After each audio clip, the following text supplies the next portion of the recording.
Hari Om everyone, and welcome to another session of Stories from the Bhagavatam. Let us hear from Diya and Disha about today's story. Hari Om everyone. Today we are going to tell you the story of Prahlad, a boy whose faith in Lord Vishnu was unshakable. This is a tale of devotion, courage, and the triumph of good over evil.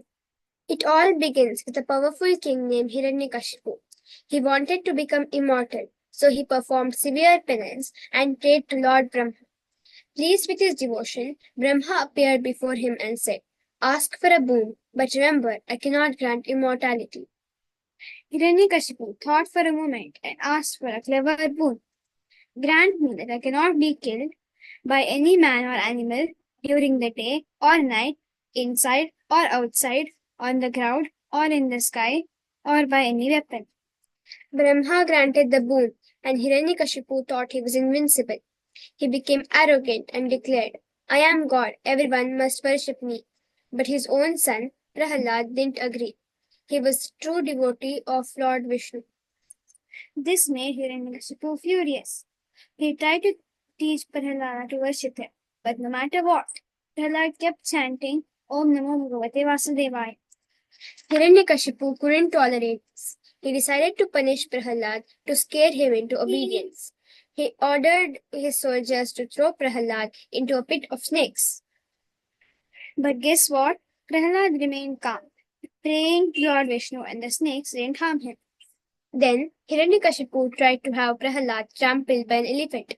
But once again, nothing happened to him. Prahlad's faith was his shield. Finally, Hiranyakashipu called to his sister, Holika. She had a magical cloak that protected her from fire. "Sit in a blazing fire with Prahlad in your lap," Hiranyakashipu commanded. Holika did as she was told, but the cloak flew off her and covered Prahlad instead. Holika burned and Prahlad came out unharmed. This is why we celebrate Holi, to remember the victory of good over evil. Finally, Hiranyakashipu lost his patience. He pointed to a pillar and shouted at Prahlad. Prahlad calmly replied, "Yes, father, he is." Enraged, Hiranyakashipu struck the pillar with his mace. Suddenly, the pillar cracked open, and out came Lord Vishnu in the form of Narsimha, a being who was half man and half lion.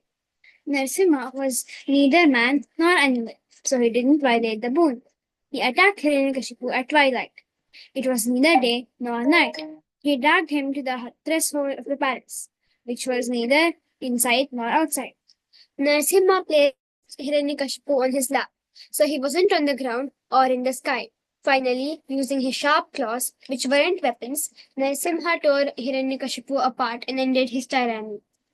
Prahlad bowed before Lord Narsimha, who blessed him and said, "Your unwavering devotion has saved the world. You will be remembered forever as an example of faith and goodness." And that's how Lord Vishnu, in the form of Narasimha, upheld the boon and ensured that good trumped over the evil. Thank you.